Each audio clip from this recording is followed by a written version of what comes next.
আমি এতিয়া বহি আছোঁ এয়া গেট হস্পিটেলৰ এইটো এখন শ্বুটিঙৰ কাৰণে আহিছোঁ। এটি নতুন গীত সুন্দৰ নতুন প্ৰজন্মৰ এটা ল'ৰাই গাইছে, অকণমানি ল'ৰা, ডাঙৰ ল'ৰা নহয় গান। আৰু আমাৰ ছিংগাৰ গায়ক চাওক, এয়া হ'ল আমাৰ ৰূপাৱে গাইছে, বিৰাট ধুনীয়া হৈছে গানটো। আৰু তাৰ কাৰণে আমি আহিছোঁ শ্বুটিং কৰিবলৈ। এয়া মোৰ হাজবেণ্ড, মানে ইয়াত ৰিল লাইফত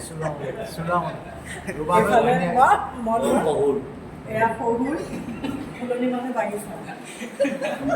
এতিয়া বিয়ৈ হ'ব। এতিয়া বিয়ৈ থিয় নমস্কাৰটো থিয় দিয়ক। বিয়নি আৰু ইফালে বহি আছে আমাৰ গীতৰ প্ৰযোজক ডাঙৰীয়া কিবা।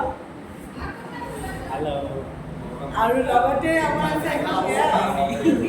ওচৰত যাব লাগিব, এয়া আমাৰ কো-আৰ্টিষ্ট, মোৰ বিয়নি দেই, এয়া বিয়নি। কিন্তু আজি বহুত এটা দুখৰ কথা আছে, আমাৰ যে শ্বুটিঙৰ বেকগ্ৰাউণ্ডত কি হয়, সকলোৱে মানে ভাবে যে এই শ্বুটিংটো চাই পেলাই কিবা এটা কি যে কৰিলে, আৰু অলপ এনেকৈ কৰিব নালাগিছিলে, এনেকৈ কৰিব নালাগিছিলে। কিন্তু এটা শ্বুটিং কৰিবলৈ যাওঁতে ঘটনা কি হয়, একটো গৰমত একদম কোনোমতে ছটিয়াই দিওঁ। তাৰপিছতে এইগৰাকী মানুহৰ ইমান দুখ লগা কথা এটা হ'ল, ইমান ধুনীয়া কাপোৰযোৰ দেখিছে, বিয়াৰ পাটৰ কাপোৰ এয়া ইয়াতে ফাটি থাকিলে ন, গোটেই মেখেলাখন দুখন হ'ল। এনেকুৱা ঘটনা, এখন মেখেলা গৈ দুখন হোৱাৰ পিছতো তেখেতে কিন্তু হাঁহি আছে দেই। আৰু এতিয়া হ'ল অভিনয়। আৰু এয়া কিন্তু তাৰ লগে আৰু এটা ক'ব লাগিব,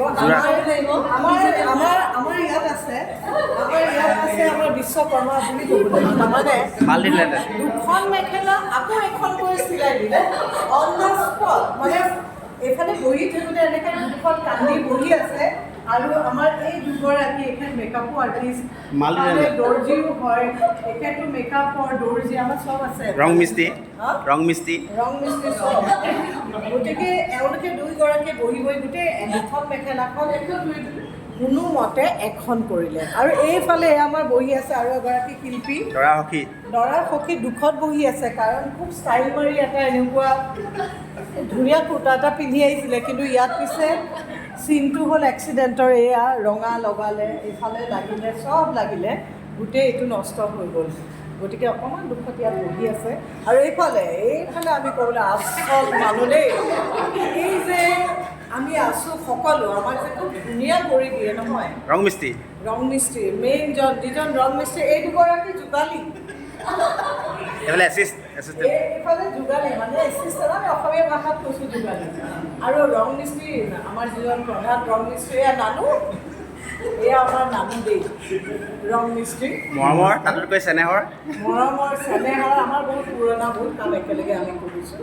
আৰু এতিয়া এই আমাৰ ছিংগাৰ যিজন গায়ক, আমাৰ নতুন প্ৰজন্মৰ ৰূপাবক চিনাকি কৰি দিলোঁৱেই। কিন্তু ৰূপাবে আজি এইখিনি কৰিবৰ কাৰণে যে প্ৰেৰণা পাইছে, তাৰ কাৰণে মই দেখুৱালোঁ। এয়া ৰূপাবৰ মাক আছে আমাৰ লগত, এখেত নামটো কৈ দিব।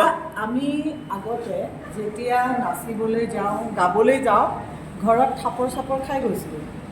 দেউতাই কয় পঢ়া শুনা কৰিব লাগে, দিয়ে, কিন্তু তথাপিতো এটা আমাৰ হেৰি আছিলে,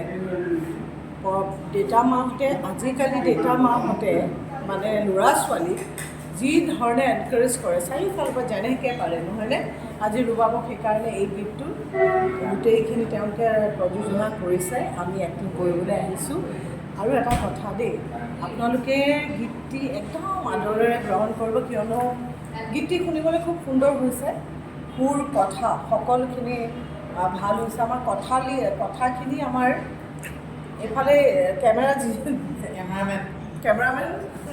পাৰ্চন এখেতে কথাখিনি লিখিছে, খুব সুন্দৰ হৈছে।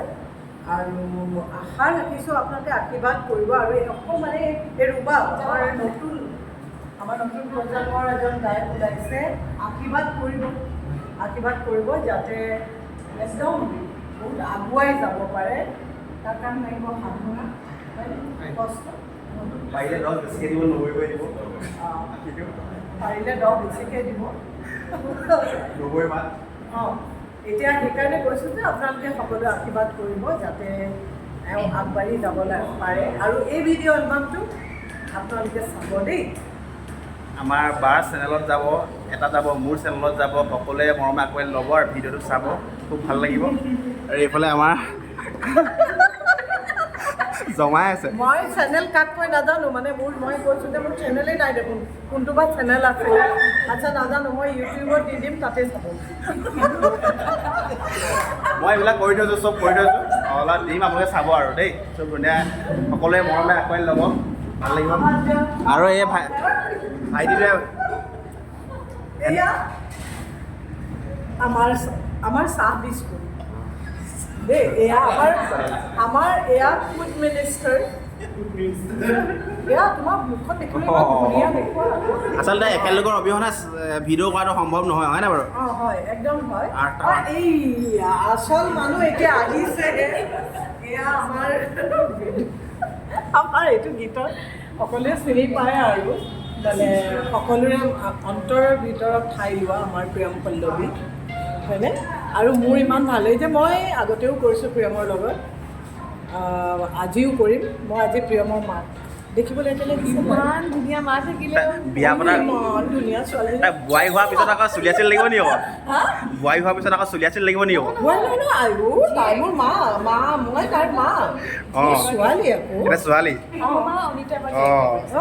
সেয়া ইমান মৰম লগা ছোৱালীজনী মোৰ শাহু মা আহিব লাগে শাহু মা আহিবলৈ অকণমান জমাই দিওঁ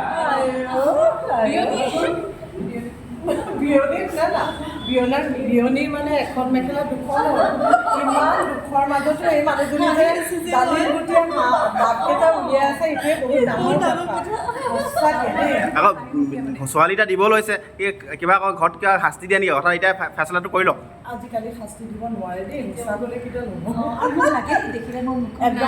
ইমান দাদুকে ইমান মৰম লগা এগৰাকী বিয়নী পাইছোঁ আমি বিয়নী দুগৰাকী মিলিছোঁ হয়নে date is also' important matter আপুনি মোৰ ছোৱালীজনীক ভালকৈ চাব ঠিক আছে আমাৰ মোৰ দুগৰাকী মায়ে ইমান ধুনীয়া মৰমীয়া বিয়াৰ আগতো হওক বিয়াৰ পিছতো হওক এতিয়া পিছে তুমিয়ে কৈ দিয়া আমাৰ ভিডিঅ'ৰ হেৰিটোৰ নামটো কৈ দিয়া গানটোৰ প্ৰথমটো এতিয়া কাৰ হাতত ধৰিব তোৰ হাততে হাত ধৰি লৈ হাততে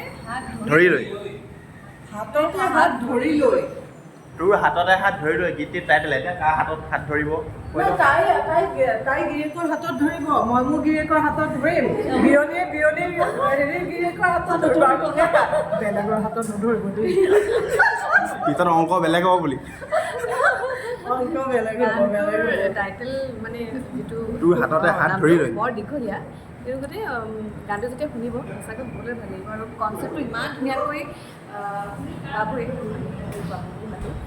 ইমান ধুনীয়াকৈ পৰিচালনা কৰিছে গতিকে ইমান হাৰ্ড টাচিং মাজে মাজে ফিল আছে এটা কি কওঁ সচৰাচৰ এটা ঘটি থকা সমাজৰ লগত ঘটি থকা ঘটনাৰ আধাৰিত কৰিছে যিহেতু ভাল পোৱাৰ ক্ষেত্ৰত কি হয় আৰু ভাল পোৱাৰ এজনী প্ৰেমিকৰ বাবে কি কৰিব পাৰে সেই গানটোত আপোনালোকে দেখিব অলপ মানে গানটোতকৈ অলপ ব্যতিক্ৰম ভূমিকে ষ্টৰিটো আচলতে ষ্টৰিটো মানে এনেই সাধাৰণতে যিধৰণে কৰা হয় সেই তাতকৈ অকণমান ব্যতিক্ৰমী কৰিবলৈ চেষ্টা কৰিছে আমাৰ বাবুৱে গোটেই সেইটো নক'লে বাবু কথাটো পাহৰিলোঁ আমাৰ মেইন মানে জাহাজৰ কেপ্টেইন বাবু বহুত কষ্ট কৰিছে গতিকে সেই অলপ বেলেগ ধৰণৰকৈ কৰিবলৈ চেষ্টা কৰিছে যাৰ কাৰণে আমি হস্পিটেলত এতিয়া উপস্থিত আৰু